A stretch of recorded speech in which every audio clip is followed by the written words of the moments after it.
আমি নুরুদ্দিন রাজু, শাহজালাল বিজ্ঞান ও প্রযুক্তি বিশ্ববিদ্যালয়ের সমাজবিজ্ঞান বিভাগে সেকেন্ড ইয়ার ফার্স্ট সেমিস্টারে অধ্যয়নরত আছি।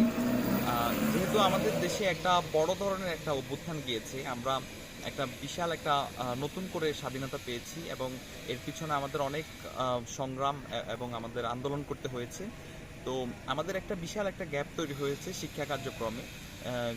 আমরা সাধারণ শিক্ষার্থী যারা আছি অবশ্যই আমাদের কবে ক্লাস শুরু হতে পারে, প্রশাসনিক যেহেতু কোনো পদে কেউ নেই, সবাইকে পদত্যাগ করতে হয়েছে।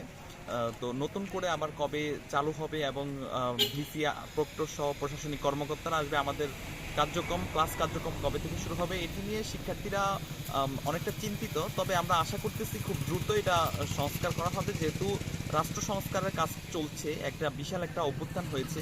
তো রাষ্ট্রকেও একটু সময় নিতে হচ্ছে। আমি দেখেছিলাম যে আগামী 20 তারিখ হয়তো ঢাকা বিশ্ববিদ্যালয় বিসি নিয়োগ হবে, তাহলে পর্যায়ক্রমে আমাদের বিশ্ববিদ্যালয়গুলোতেও বিসি নিয়োগ হবে এবং প্রশাসনিক কার্যক্রম শুরু হবে। আমরা আশাবাদী খুব দ্রুত আমাদের ক্লাস কার্যক্রম, শিক্ষা কার্যক্রম শুরু হবে। আমরা আপনারা জানেন আমরা অনেক আগ থেকেই কোটা সংস্কার আন্দোলনের সাথে আন্দোলন সংগ্রাম করছি। তো একটি বিশাল সময় আমাদের মধ্যে বিভিন্ন সময় ভয় ভীতির মধ্য দিয়ে আমাদের থাকতে হয়েছে, কেননা আমরা একটা যৌক্তিক আন্দোলনে ছিলাম এবং পরবর্তীতে দেখা গেছে আমাদের বিভিন্নভাবে শিক্ষার্থীরা বিভিন্ন জায়গায় হামলার শিকার হয়েছে।